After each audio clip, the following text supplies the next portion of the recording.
Greetings, Jonathan. Camarda, Chief Investment Officer. Hopefully you guys are all doing well, staying warm. Well, pretty eventful week. We'll start with the two obvious elephants in the room. The first one being the FOMC meeting. And Jerry and the Feds came out with another 25 basis point hike to go with the one in December after the quadruple 75 basis point hikes throughout last year.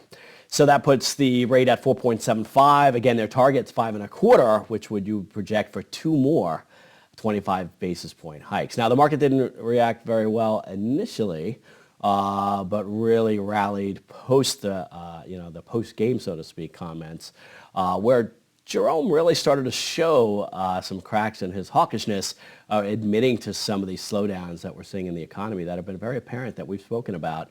With some of the layoffs, especially in industries like tech and finance and the such, and also some of the growth numbers. If you looked at GDP last year, anemic, below 1, I believe we were looking at there. So if you look across from that standpoint, that was very interesting. And the market took that to be that regardless, when they come out hawkishly now, that there may be some green shoots that the worst of the fever may be over. Now, inflation's still persistent.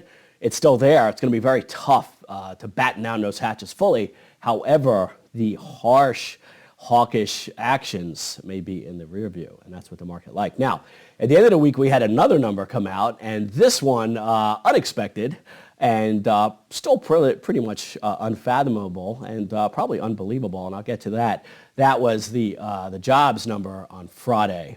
Now, it came out at 517,000 new jobs created above an estimated 190,000. And you say, how could it do three times? How could you have an overshoot to that level? What happened? That many more people gainfully employed in full-time jobs making a lot of money?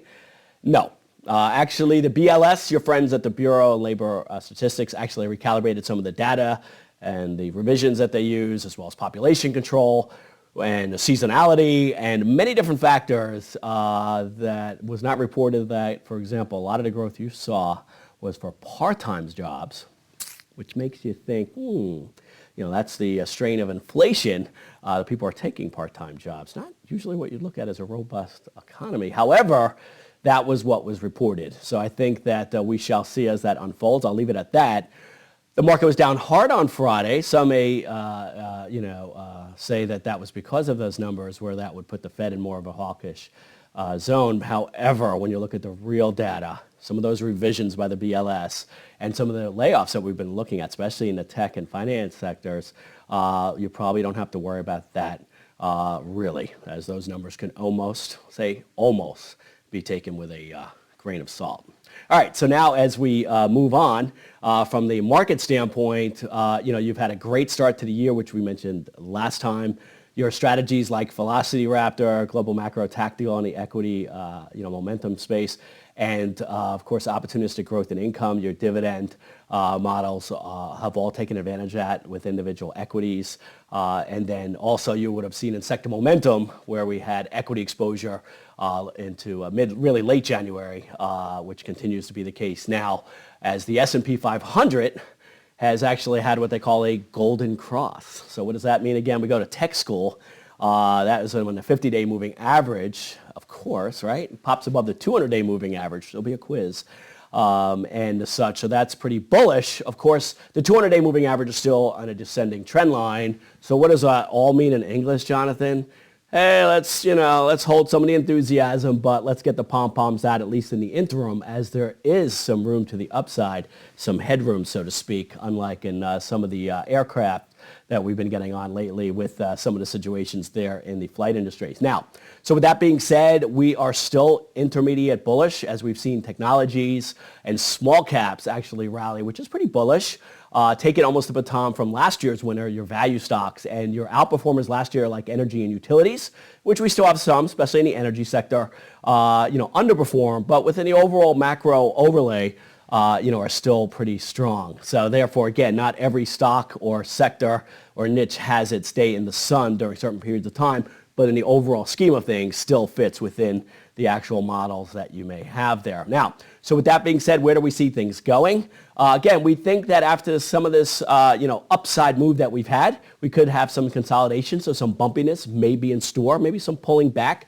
But at this juncture, again, as the market has broken through a downtrend, unlike, again, where we retraced mid-year, as many people say, well, we've already had this back last June or July, and the market didn't make it all the way back. The difference, though, this time is that we actually broke the descending trend line. We didn't last time. So for non-chartists, that may seem like gospel, but the fact is this time is different from that standpoint. Now, that does not remove the macro, headwinds that we face, and sticky inflation.